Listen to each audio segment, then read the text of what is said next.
Bada bing, a bada boom, a pick what you do, a boop bada do, a do do do do. Going live on Facebook.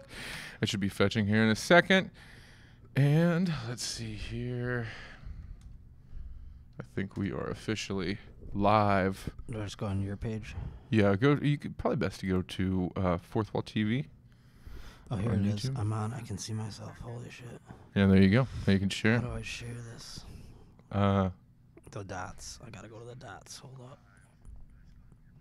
Oh, I can hear it. I was like, why do I hear it? I'm like, oh, it's your phone. It's my phone. I was like, oh, yeah, that would make all the sense. What do I do? Do. I don't know what I'm doing, dude. I'm sorry. It's okay. It's all fucking good. Like, I popped up on here, and Yeah, you should just be able to... Oh, the three dots in the corner. That's what I did. This is riveting, right? For This is riveting. Incredibly compelling. See, like, what do I do here? What does it say? Oh, that's weird. Mm-hmm. I don't know. Maybe actually go to my page itself instead of the live video. That's fucking... Well, what's up, everybody? Welcome to Behind the Fourth Wall. I'll figure this out. Hold on. Yeah. Take your time, buddy. I'll engage the peeps, the people, the masses. Everybody, I'm here with Josh Potter, one of the funniest comics I know, and I don't just jerk a dick lightly. So thank you. That's wild to say. Thank you. I appreciate it. No, very fucking funny, man. I figured it out. Yes. Oh, Josh Potter figured it out. Share that Facebook shit. We're on a delay, huh? We're on a delay, yeah. So when we see ourselves here, it's delayed. We're only by a couple seconds. So hey, thank you guys for tuning in. Oh, we got Spark I've done Tabor. no TV, everyone. Zero TV. This is about it's TV-ish. TV-ish. Meh. Yeah. It is what it is. I'm just sharing this for you here. Also, dawned on me, a lot of people, if you listen to the podcast a lot, I had to set the thing to mono audio because it was coming in where I was coming in one speaker, like the right speaker, someone else was coming in the left. So I apologize for all the fucking podcasts I've done, just in general, I guess. So trial and error, guys. That's what we're doing. And also, we're broadcasting, just so everyone knows, and way higher quality on YouTube. So if you want to switch over to the YouTube, check us the fuck out on YouTube, Fourth Wall TV. All right. And, do you mind plugging this in? Because I'll die if this dies. Yeah, man. It's if that dies, I die. That's how I am. But I'm done sharing. I'm here. I'm engaged. You're here. You're ready for the podcast? Yeah. Where the fuck is the charger? Jesus! Oh, no. Look what I did. Oh, fuck. This has been riveting so far, guys, by the way. I don't know where the charger... We needed the thing to get started so we could share it. That's all. Yeah. The beginning's never good. This will all be edited out in post. This is all live. Nothing. You don't have to. If Yeah, it's I think a we're good. pain in the ass, dude. Yeah. I have no idea where the That's thing went. fine. I do apologize. I'll just. Sometimes You know what I'm gonna people do? steal our shit. I'm Airplane going in mode. airplane it. Yeah. Now That's the key right I'm there. 100% engaged. He's There's here. no He's buzzing. in. And also, if people have watched the podcast before, probably are noticing we're in a weird area. It's because we're at the front of the fourth wall. Technically, this podcast today is a lie. We are not behind the fourth wall at all. We're in front of it. It's over there. In front of it. It's right there. It's in front of us. This is the, which is why I've got this big Oh my God! chair. It's behind the. You are behind the fourth wall. Yeah, I never put that together. Really?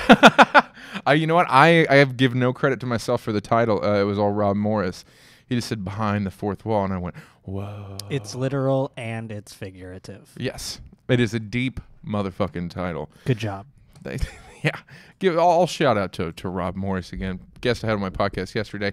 And by the way, I do apologize to anyone that tried to tune in yesterday. It was just constant technical difficulties. I don't know what the fuck was going on. But I think I got them all figured out tonight, guys. So I mean, you built a studio out here on this desk in like 5 minutes. that is true. I have gotten incredibly good at moving all this shit around. There's lights, there's cameras, there's action. Good job.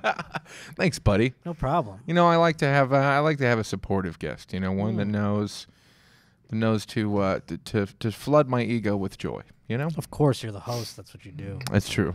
It's true. I've had a lot of comics come in here, maybe like newer people that don't realize that if the host is likable at all, and you try to do like a roast joke right off the bat, and you haven't established any of your likability, then you will bomb. You will bomb miserably. You mean just on stage? Yeah, even here. Oh yeah, that's a thing. Yeah, that's always wild when someone goes up and it's at an open mic and they just like attack someone in the crowd or a comic before it, and it's kind of like, what? Like, we don't know if you're funny yet, man. Yeah, like, you're not the god of this. It's not like Dave Chappelle walked in and is doing that. You know what I mean? Yeah, that would be hilarious. That's why, like, the coolest fucking thing. I got a chance. I was in Cincinnati and I saw Bill Burr live, and watching him live, like the first thing he does, he talks shit about Cincinnati for like 20 fucking minutes. Wow. And we were. I'm sorry, I'm not like looking at you. I'm blind in this side of my It's face. cool. So yeah. it's kind of like I'm just kind of like we're on the radio, so I'm like No, talking it's fine. to you in my head. If anything, I do sometimes when I rewatch these podcasts, which is seldom. I try not to ever watch myself. Like I'm just like always looking around, or I'm looking at the monitor, but I'm still talking. So feel no need to stare anywhere in my direction. But yes, Bill Burr, you saw him in Cincinnati. I'm sorry. No, it's cool. I'm glad you're. See, at least somebody is keeping me on task. I call this podcast a lot of the times my ADD hour because, dude, I just fucking go off on tangents and have no fucking idea what I'm talking about. But yeah, dude, trashed Cincinnati for 20 minutes and everyone loved it. It's like because he has already established any likability or credibility. He has no need. Was that on the Opie and Anthony virus tour?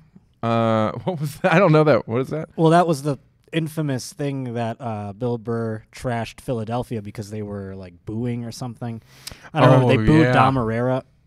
And that's that's when he fucking went off in Philly, right? Yeah, and I remember he like had said on some interview or what have you that he didn't want that to be his thing, so he didn't want to go to the next subsequent cities and have them do that just so he did that to them as well. Right, and that's smart. So that's why I didn't know when you said he trashed Cincinnati. I was like, I wonder if that was like right after or something. Well, I don't think he didn't trash it like he did Philly. The Philadelphia incident was something that was beautiful. I see.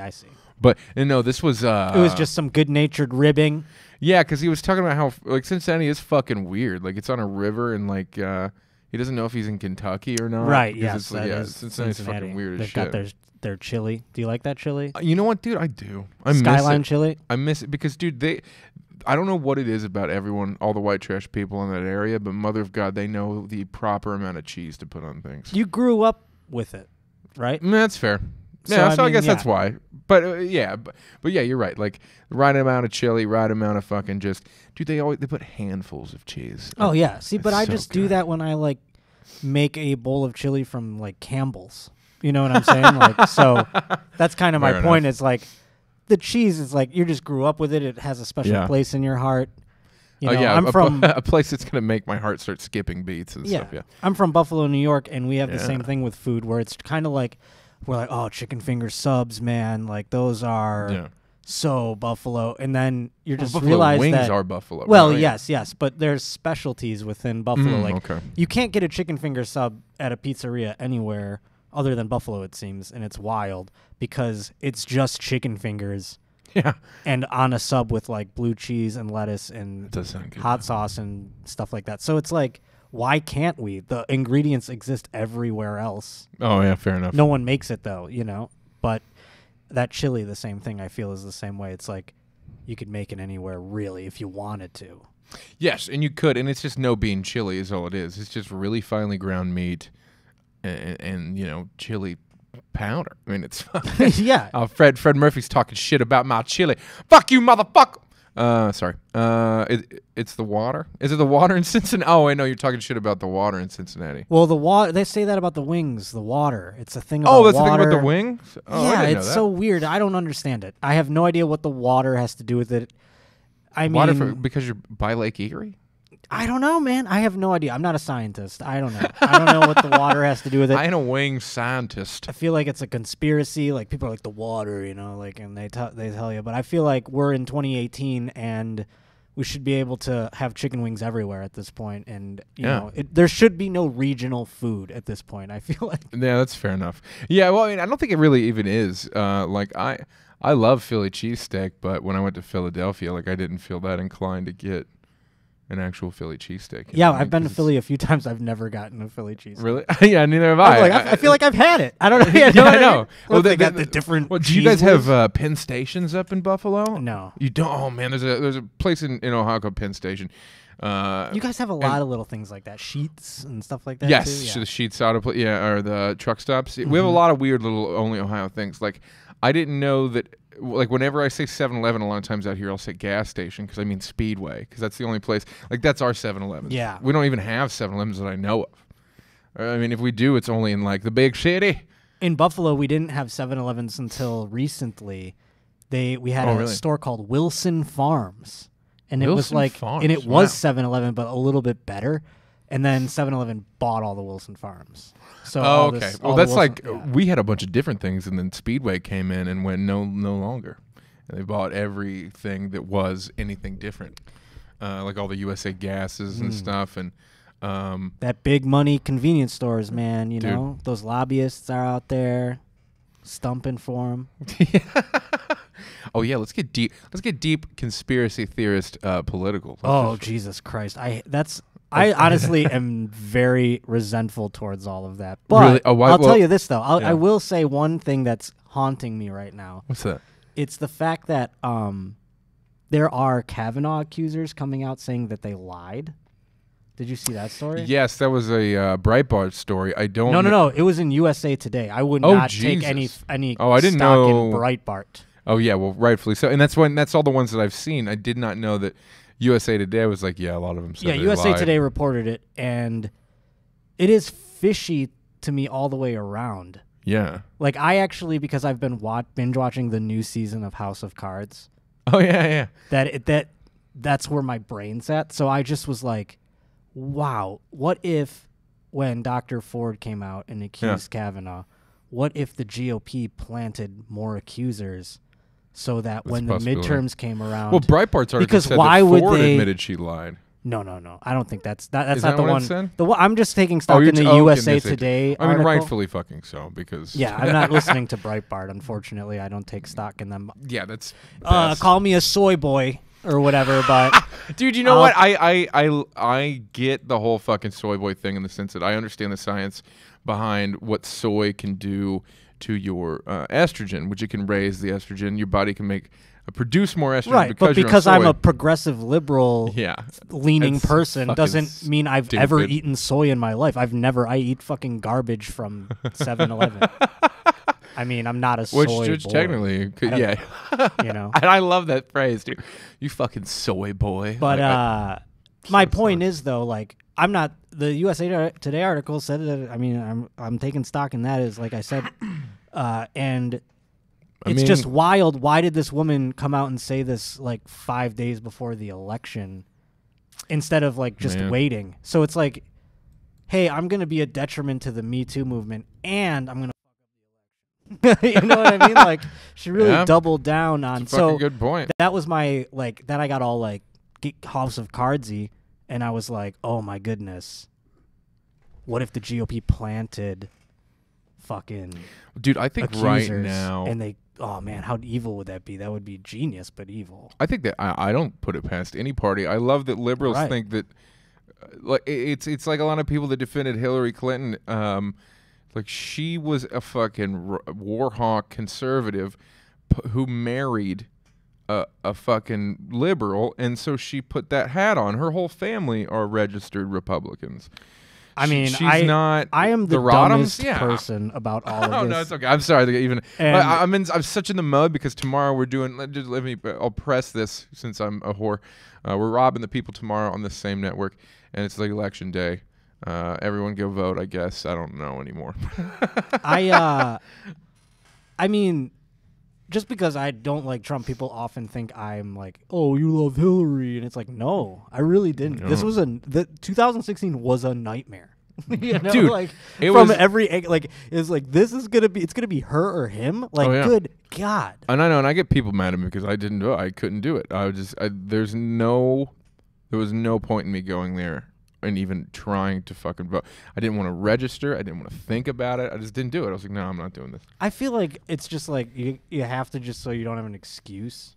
Yeah. Which is like so dumb because it's like I really feel like I honestly am very cynical about all of it. It's like rightfully fucking so. I mean, but I don't know anything. I'm not an authority on the cynicism that I have. It's just that it's in my brain. So it's not like I'm sitting here being like, you shouldn't do this or you should do that because I have no fucking clue what's going on. But I definitely am thinking in my head like the people that are in power now are not going to just relinquish that power because of a silly election. You know what I mean? Like, it's over. Like, it's done. And it's a point. Like, I almost feel in a lot of ways, and it almost takes away from how much I love the show that we're doing with Rob, because I don't believe the political system has all that much power, because I think the elites and the lobbyists will never allow things to change any more than they will never be able to let it change enough to affect our lives enough,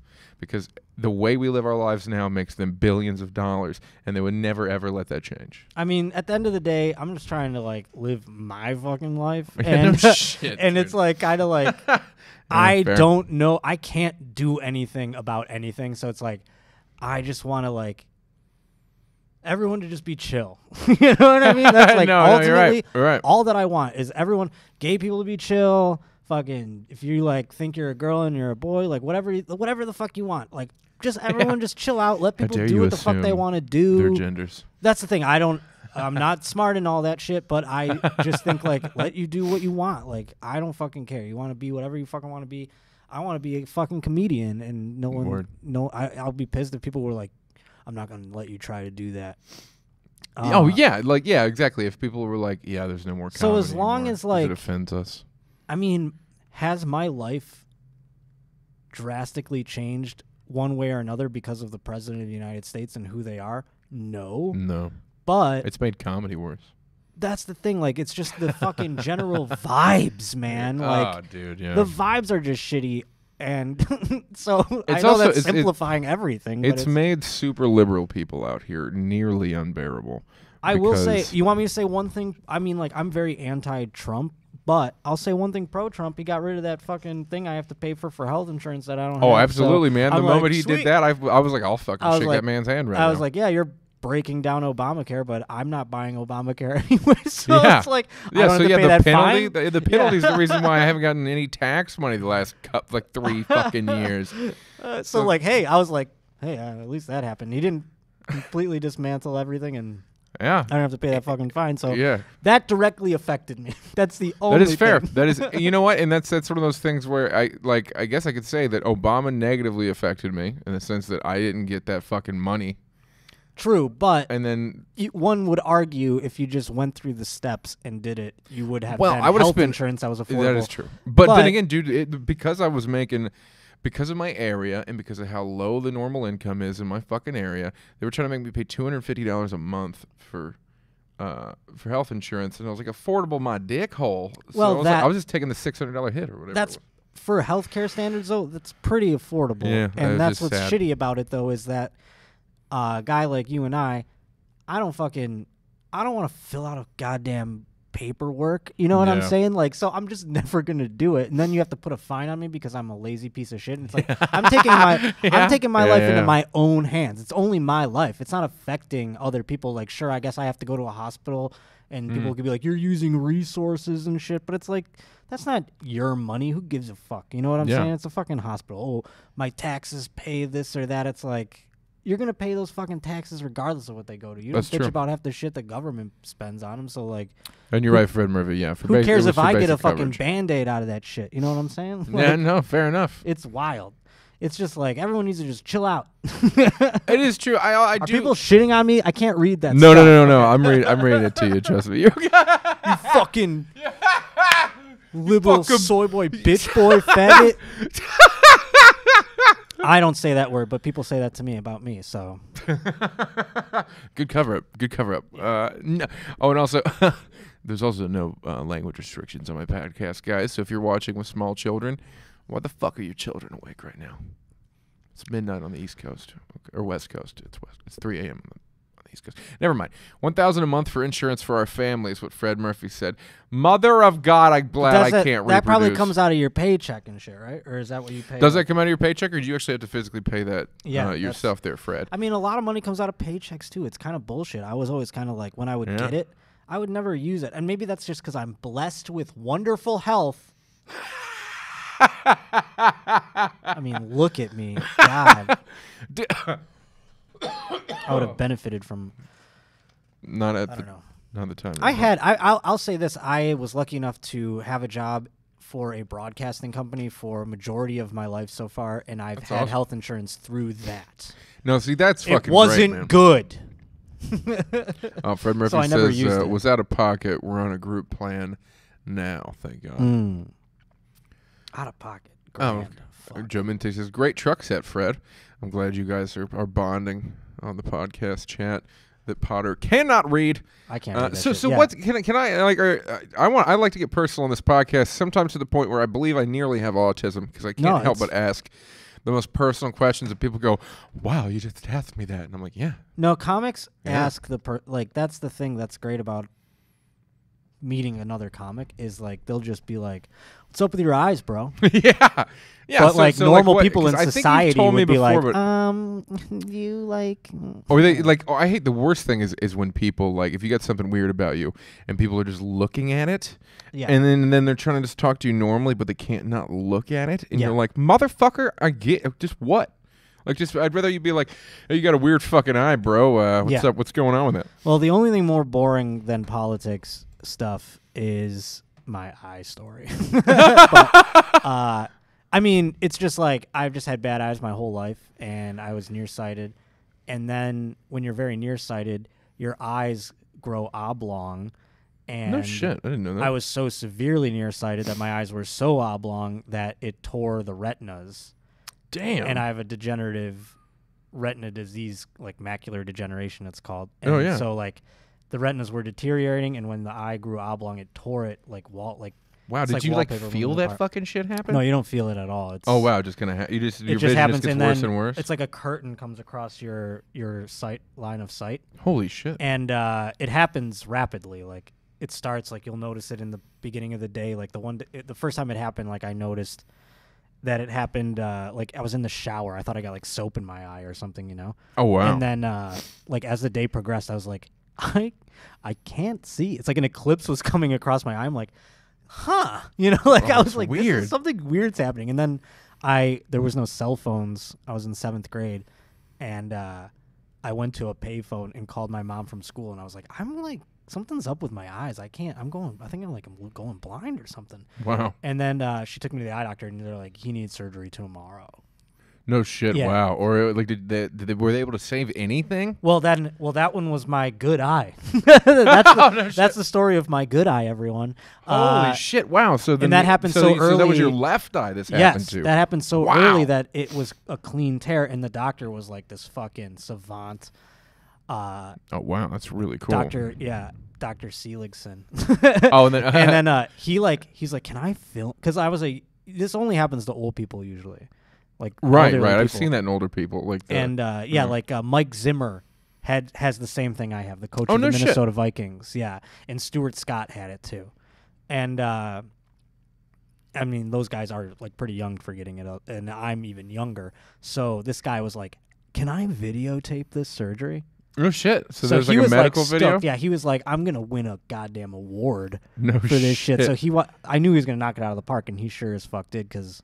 This eye's still rocking 20/30 with the glasses. No shit. But no, they're thick as fuck, so it doesn't. They're not a. I mean, he did what he could. Nick Estes says, "Oh wow, I thought you were just high as fuck." No, I mean that too. He is also high. Yeah. Yeah. It's good. Honestly, like quick diversion. It's gotten me out of some incidents with some police officers because they're like, "Oh, your eyes are just fucked up," and I'm like, "Yeah, man, you know." Totally, it's just my eyes, man. Yeah, man, my eyes are just fucked up. I'm not stoned as shit right now. It's for my glaucoma, man. But that doctor, he took that video and like went to like schools and like gave lectures, and I think he became like a doctor celebrity, and he left Buffalo, New York. And so when it happened a couple of years later in the right eye, I got some fucking hack, and he fucked it up. And so the first surgery was like whatever, it happened. I could see like I had like it was almost like a spider web was always across my eye, so I could still see out of it. Whoa, weird. And then a couple of years later in college, it happened again in that same eye, and it was so ravaged from the first guy that this other doctor, an Asian gentleman, by the way, so I'm like, if this guy can't do it. And so like because he tried in one summer he tried 3 times. Wow. And so I was like laid up for weeks and weeks. And so at the end of the third one, he's like, it's out of my hands. I can't fucking do anything. Shit. So I thought I was going to have to get a glass eye. And then he's like, you have one other chance. Like, you can go to the Cleveland Clinic. And they have like a, super duper doctor or whatever the fuck they are. Right. And I went into that guy. Motherfucker. Yeah, I went. So I'm going to Cleveland. It's like 3 hours away. And I meet with this doctor. And I'm kind of like at the end of my rope. I just had 3 surgeries, 3 recoveries. Yeah. I wasted the summer between my like freshman and sophomore year of college. Oh, that's a fucking prime summer. Yeah. That so fucking sucks. It was just me on my face, and that's when I also developed a little taste for Percocets. Which is normal for when you live in cold climates. I feel like it was the summer, and I just couldn't. I couldn't move. You have to lay. The way the surgery works is they inject your eye with a gas bubble, and it acts as a paperweight on the sutured retina, so that it keeps it in place. And then the gas bubble deteriorates over time, and once it deteriorates, you can then move because the suture will be healed or whatever. That's crazy. So I had to lay on my face for 2 weeks after every surgery without... Lay on your fucking face? Yeah, because that's where the gas bubble had to go like up. It's like an magic 8 ball, Dude, that goes to the fucking top. sucks. So like, how much movement can you actually do? You have to be on your face for 23 out of 24 hours. So I could like take a piss and Mother eat. of God. And when I would eat and shit, I'd have to like keep my head down when I would be like, So it was a nightmare. I better say that sounds like hell on earth. I mean, Yeah. if you're super stoned on Percocets, That's why I abused Percocets. Oh, absolutely. So, Feeling perky, Nick Estes says. Yeah, I fucking ain't, dude. I mean, if you had to, that's really fucked up. But then I went to the Cleveland Clinic, and I just tell this doctor, I'm like, hey man, like, is this even worth it?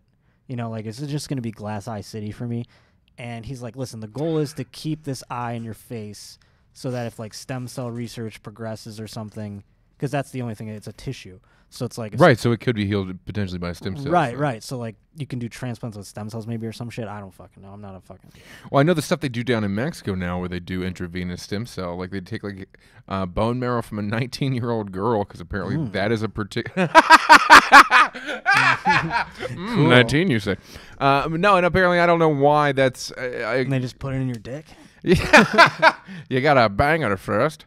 No, like they shoot you full of these super fertile stem cells that are like ready to be whatever, and it can sometimes just magically heal things in your body. Like, dope. It's pretty cool. Like Boss Rudin, like I was listening to a podcast and Boss Rudin was talking about it, the fucking MMA guy. Yeah. And he was just like, I felt lightning coming out of my fingers. Like he was like talking about how, like he said he was just like felt power. So I mean, and that's what I don't know why here in America we don't do much with stem cells anymore. I know the entire Bush administration fucked us over. There's probably a pretty whole heavily. wormhole of some pharmaceutical company stopping shit and blah blah blah. Yeah, and it's true, and it's I mean, because if we, well, and again, like I don't even understand how that would be illegal here because it's like you're taking bone marrow bought from a fucking girl who who sold it essentially, because apparently 19 is a particular age where you have the most stem cells for reproduction, and so you're not even stealing their fucking babies. Well, until Pfizer figures out like, hey, we're selling stem cells now, so like that's what it takes. Not to fuck with Pfizer. You work there, good for you. Glad you have a job, bro. If you work for Pfizer, you work as you are an SS guard. That's what you are. Like they are the fucking devil. I mean, I'm sure you make lots of money, and I'm getting good for you. But I'll tell you what, though, this guy, he told me that about the stem cell thing, and it's like it's a fucking hope or whatever, and it's like cool. So I was like, if you fuck up, then I get a glass eye. And he's like, he said these words to me. He goes, I'm pretty fucking good at this. He said those exact words. Yes. And I'm That's like, so I'm 20. I forget how old, like 20 years old or some shit, like 19, 20 years old. And I'm just like, all right, let's do it. This guy is like so cool. Silver-haired fox just fucking sewing up my eye and shit. Dude, I bet that dude. So now that's why I look like this, and that's where I am today. I haven't had one since. That was 10 years ago. Wow. Well, thank you for sharing that story here 12 on the years podcast. Ago, that was 2006. 2006. So were you doing stand-up when all this shit was going on? No. When did you start stand-up? 2008. 8. Okay, cool. So you. So you're 10 years now. Cool. Yeah. Yeah, because I started in 2009. Very cool, my friend. Yeah, I hate, what a feat. I hate saying how long I've done stand-up. I know it bothers me a bit too, but like, you know what? I miss saying when I was barely doing it and someone said I was good, and like, wow, you've only been doing it a couple years, and now when I tell people, they go, oh, that makes sense. And I'm like, oh, okay. Well, I don't know if that means that my abilities match my years, or if you're just like, oh, well, he should probably be better. I'd say it's only been like 5 or 6 years that I've been able to be like, yeah, I do comedy. Before that, I would always be like, I go to open mics. I don't know, you know. Oh, fair enough. Right, and you started in Buffalo, right? Yeah. Did you? Well, I mean, you're new to LA, right? Pretty new. Yeah, I've been here for a year and like month. Damn, man, that's pretty cool. And you moved here specifically, what? Just like for another comic, right? Well, to do comedy. Oh, fair enough. I mean, like, yeah, I had an opportunity to move here and do comedy in a level that paid me money. And so I was excellent, like, man. Yeah, I'm gonna go do that. And so yeah, I mean, absolutely. Yeah. Yeah, and then like here. And then you where'd you work? You worked a day job. Though I remember you telling me that you quit, right? Yeah, no, I took a day job that I was like, I gotta get a job for a few months, and they thought I was gonna be like a career man. Oh. I don't know. I just went to a job fair out here, and I was like, yeah, I just need like some money for a few months. In my head, I'm thinking, you know, and so I'm just going sitting at all the tables, right? Like, interviewing with everybody, just talking to all the people, and I'm getting the folders about all the companies. And then one of them like called me the next day, and they're like, "We want to offer you a job." And I was like, damn, sweet, let's rock and roll. And then I had to like look up what it was, and it was something that I was like, "What the fuck is this?" Oh, really? One of those? One of those I was corporations? like, I don't know. And they were like, your position is insurance follow-up. And that's I'm like, weird. I'm like, that sounds so fucking important. You know what I mean? Like, I know, it does sound, it sounds like I get a fucking like corner office and shit. And yeah, shit. I was like, oh, I'm fucking insurance follow-up. So like, I'm like, all right, cool. So I go in there, and it takes like 4 days for me to figure out like exactly what the place does. Like, I'm trying to Google this place. 4 days? Yeah, dude. Like, they really didn't. I mean, I guess they went in assuming everyone knew what they would be doing.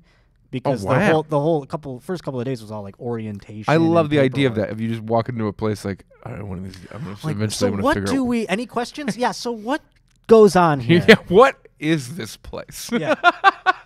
And that's so fucking all funny. I knew is like, I work in a skyscraper. I got a desk. I don't have a college degree. Wow. I don't know how I got this job. I don't know why they were having this at a job fair, by the way.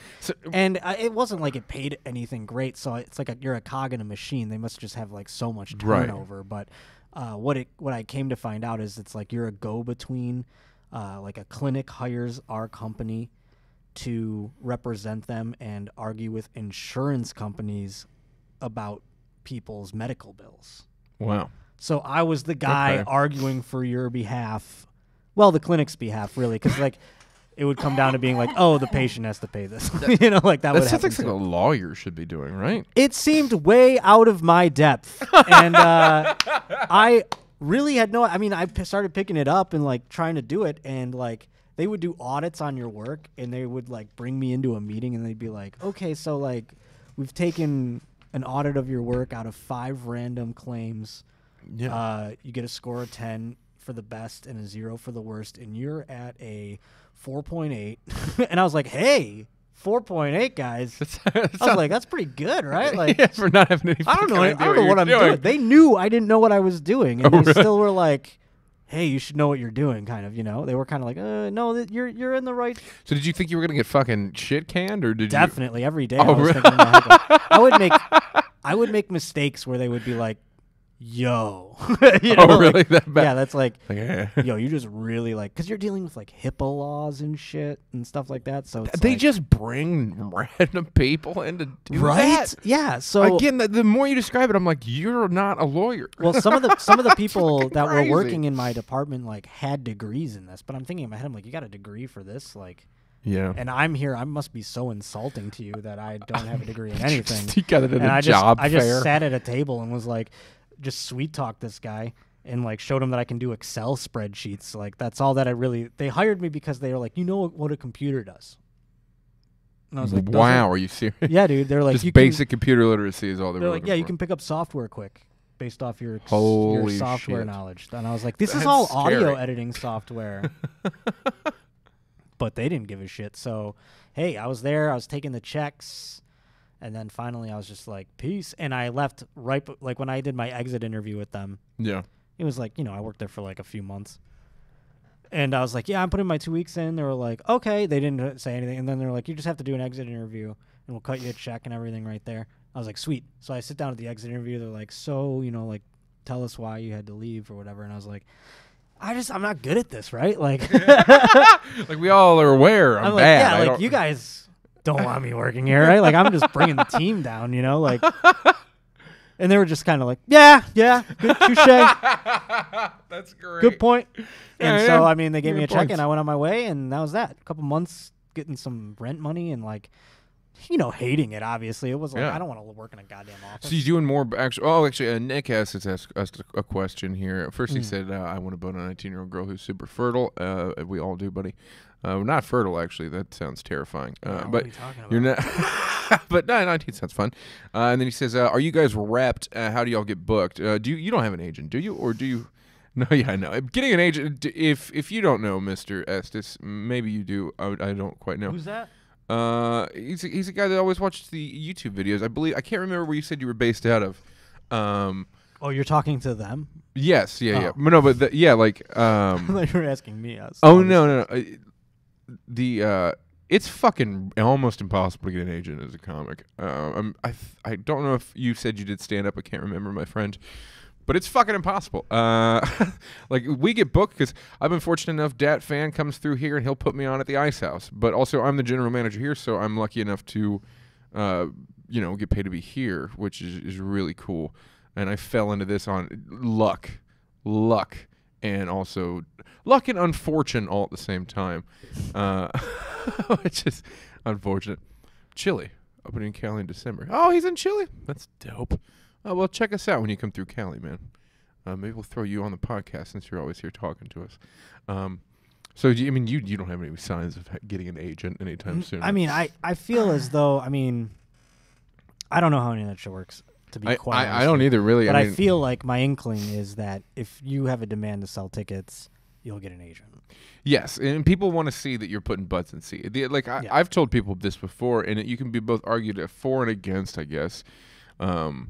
Everyone says they hate bringer shows. I too hate bringer shows because only people I can bring right now in my career is just my friends. I'm not talking about bringer shows. I'm talking about like. Well, no. You're My point is that like a well-known comic. Exactly. Well, or yeah, you exactly. just do Well, my point is that every show forever is a bringer show. But if you're famous, people just come. You don't have to bring your fucking friends. The problem is, in order to get potentially famous, somebody who is already famous usually has to put you in the limelight so that you get people who come just to see you. So it's almost it's why it's so fucking hard to do this. Basically. Yeah, I mean, and it's almost impossible to get a fucking agent. Like a commercial agent, I guess would make sense. Like if you just want to book commercials and no. Yeah, no, no. I mean, it would be dope to have somebody be like calling about my avails. I don't want to do any of that shit. Like send emails and stuff. Sucks, I man. hate that shit. I don't have that ability, man. It's like affecting my life that I'm bad at it. So it's like Yeah, I would I know. love for that to be like out of my hands, and it's like they're coming to you being like, "We've got all this work here," and I would love that. I mean, shit, but that's not how it works. Unfortunately. I mean, yeah, I'm still emailing and all that garbage myself. So. Yeah, that's what you got to do. Like, I mean, yeah, that's how it is. comic I've had on this everybody. podcast. There's road dogs out there that make there's headliners out there that still have to email themselves. Yeah, which is nuts to me. I mean, like, you think that eventually, like, just some magical switch will flip and then this will be easier. It just never fucking is. I mean, I'm sure it obviously gets a little easier than the open mic level. But at least at the open mic level, like, then again, I mean, it's always probably pretty fucking hard. I don't remember. I mean, when a club came to Buffalo, it changed everything. And it was like, Really? yeah, it became like, I guess I was lucky enough where I started working there immediately when it dope. opened, which is cool. So And that makes sense. I mean, you're I don't know fucking how funny. much open micing I would have been able to do while the club existed and been like okay with not getting work there. Does that make sense? No, that does make perfect sense. I mean, it's in Ohio. Like, I got MC gigs and stuff, and I was lucky to get all that shit. And then I got a lot of bar shows, paid bar shows. And for as long as I was doing it there, I would have been fucking. I was not an open micer anymore. Yeah. I didn't go to open mics anymore. I was like, fuck. I still go to open mics. I still go to open mics today. Like, I mean, not that I'm coming to LA, became an open micer again, essentially. But like, open mics where I'm from are essentially a lot of the times they look more like a show. They're a bar show, yeah. A lot of the the great times, about like yeah. I don't know why these people like come here and start or go to New York and start. It's like start in some dumb city and then start where you become know like, how to work a you could become like crowd. one of the best comics there and make some money for a little while and then move. And you got like some you'll chops. definitely never make a living, but you'll make some. You'll know how to work Depends a crowd. where you live. If you live in that's a a good point. low standard of living place, I mean, shit, dude. You get on some of them fire hall circuits and shit. Like It's true. VFW circuits. I know a lot of guys that do that. I know guys that will never do any cities. They're super redneck comics, and like they would just pass through while I was doing a bar show. People, they booked them to headline. They do an hour of the same material they've been doing for 20 fucking years, and that's what they do for a living. Like they don't want to be on TV. They got kids. They got wives. They just road dog it up. still doing in it bars. for a living. You know yeah, what I mean? 100%. That's still their job. There's layers to this whole thing. It's pretty wild. Yeah, absolutely, man. Like and it's also it's steps too. It's like, but it's also because we're entering a new age of what comedy is and what it can be and what content creation is. The steps are also weird. Yeah. Well, you got to figure them out. You got to figure out new ones all the time. Yeah, and it's any comic that I'm a huge fucking fan of. Like I won't. All the stories Burr has, I'm like, man, it's nothing like that anymore. Like, I mean, well, that was 30 years ago. You know what I mean? Yeah, you're like, right. Yeah, exactly. He's been doing this for fucking ever. And with Seinfeld, it was different. And those people, like, it's just different for every things. And we're just figuring out our paths now. Entertainment is changing, and media is changing, and blah blah blah. Oh yeah, man, we're coming up in the fucking. I mean, look what we're doing right now. Yeah, I forget that we're talking to two people. Yeah, we're just talking to people. Most of these people are in Ohio. My man Nick Estes right here is in fucking Chile. Buffalo sleeping. Like, yeah, dude, yeah, everyone. Exactly. Well, I've got a bunch of friends from Ohio on here, too. And thank you guys so much again for being up at fucking 3 a.m. So, yeah, it's fucking crazy. How much people, the way people can digest content, it's changed so fucking rapidly just since we started doing this. Yeah. Since we started 08, I'm 09. I started right before Twitter. So yeah, that's weird. Dude, I didn't get a Twitter account until 2010 because I thought it was a stupid fad. I was like, this is dumb. I don't know what this is. And now Twitter has like helped provoke fucking revolutions in third world countries and it has shit. turned into a wild thing. It blows my fucking mind. I've never been more wrong about anything in my life than I was Where's about the Twitter. documentary? I guess it's still writing its own history, but it is true. the president, as long as the president's like, oh, now and my God, taking 5 a.m. shit. people still think that transgendered people are fucking banned from the military because Trump sent a tweet at 3 a.m. None of that happened. He didn't do anything. He just sent a tweet.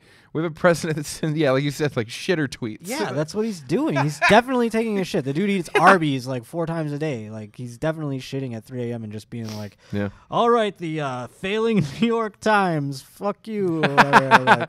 Like, hey, I've done it too, man. I've fucking done it too, dude. Oh, yeah. But I'm also not the president of the United States. Agreed. That's Nick Jordan was in here during one of the fucking sorry to always talk shit about you, Nick, but you believe crazy things sometimes, and I like to talk about it. I didn't accuse him. I asked him if he was a Proud Boy one time. I was like, well, he does have a bit of a Proud Boy haircut, like, I've never met a too. Proud Boy before. Are you one of those? I think he listens. I think he well, I don't know. His dynamics is so weird to me. He believes things that like white nationalists believe, but also he loves black women, and I'm like, I don't understand. And he only listens to rap because his heart's in the right place, but it's like an edgy take today. I don't know, you know. Yeah, and it's fair. And I think, you know what? I think a lot of it's that too, going against the grain. I respect that.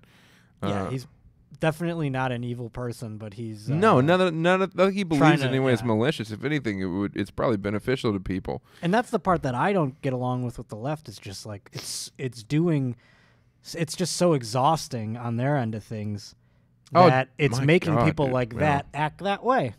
You know what I mean? Yeah, you're right. And dude, honest to God, if it wasn't for everything that the left is doing out here and how there's these comics, especially here, that like started in L.A., and they get up here and they SJW all over people's fucking faces and stuff. Yeah, but it's like, who gives a shit? Like, they're not. I don't care either. It's but an open mic. That's what's gonna happen, unfortunately. Yes. And those people are just, they're fucking nuts, and that's. They're fine. not gonna like.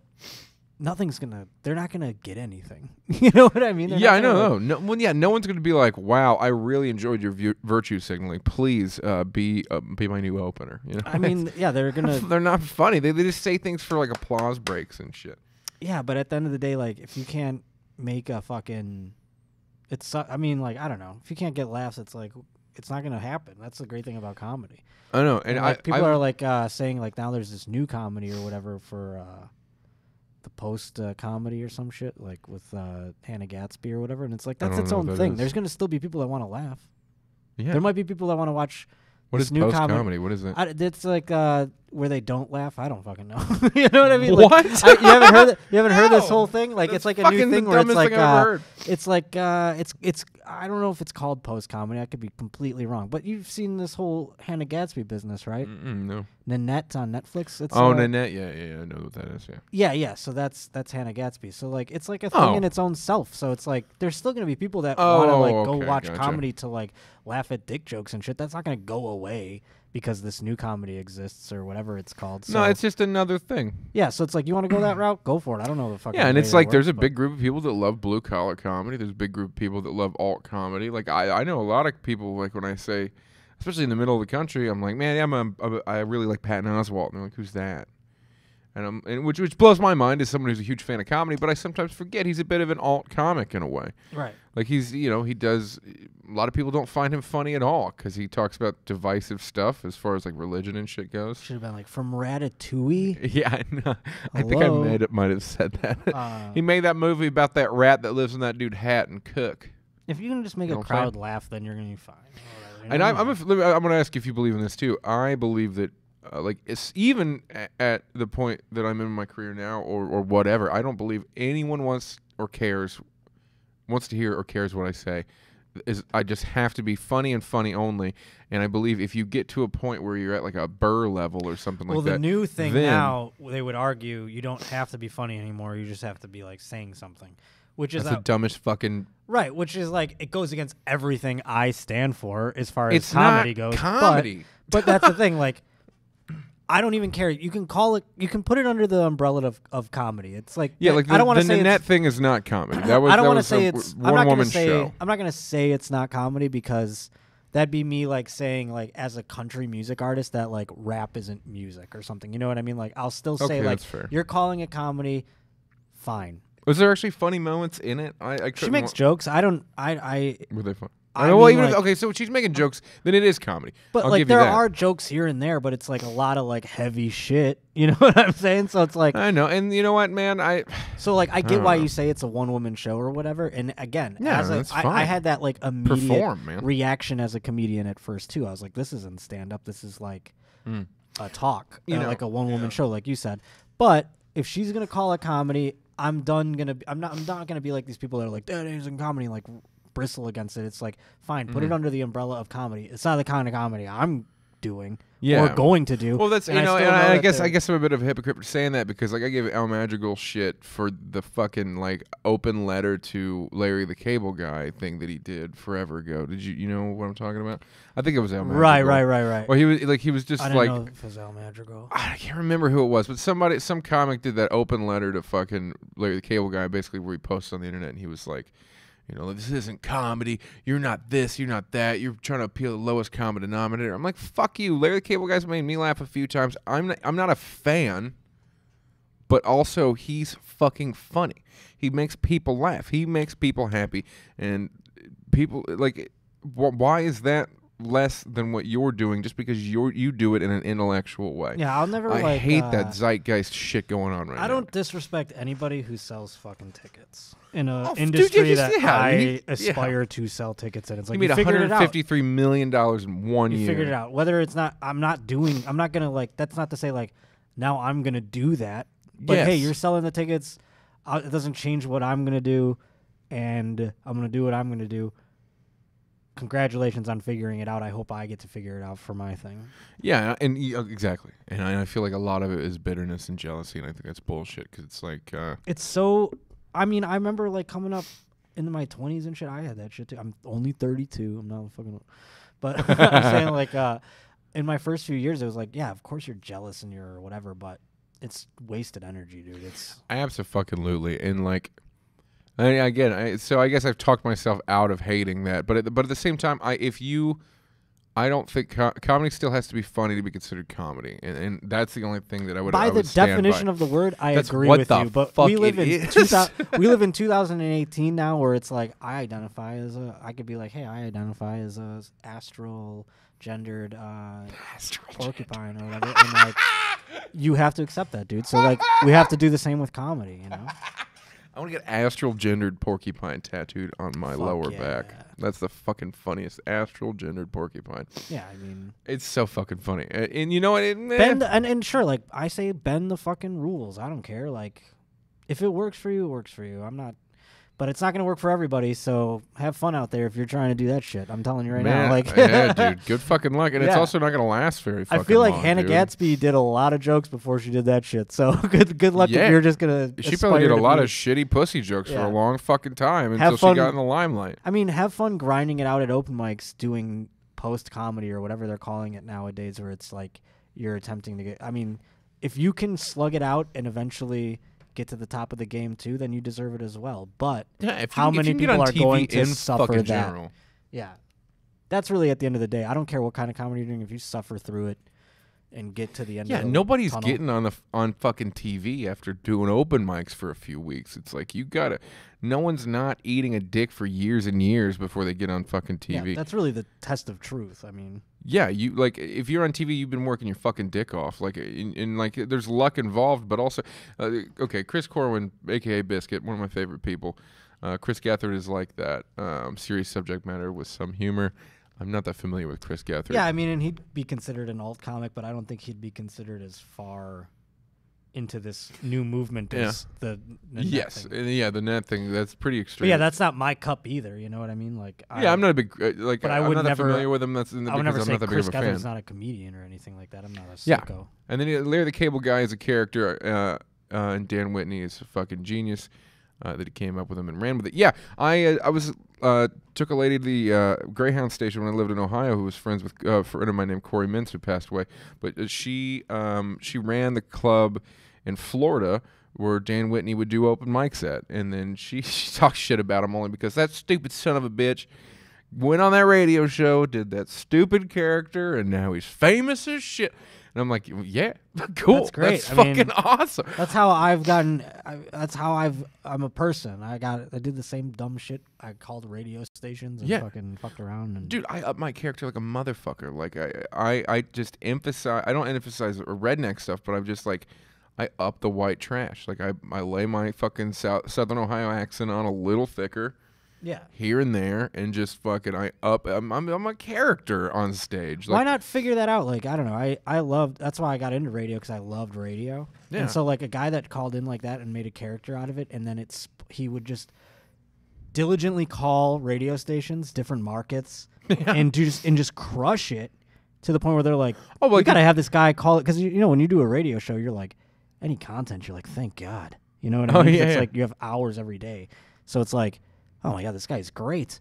Let's have him call back once a week. So he lined up all these fucking calls, crushed it out of the park to the point where people were like, I want to meet this guy. I want to see him in person. And then he just converted his act to that. Like, what was his name? Because he deserves I think I know all the goddamn. I'm talking about Larry the Cable Guy. Oh, Larry the Cable Guy. Oh, yeah. That's right. That's right. Yeah. Yeah.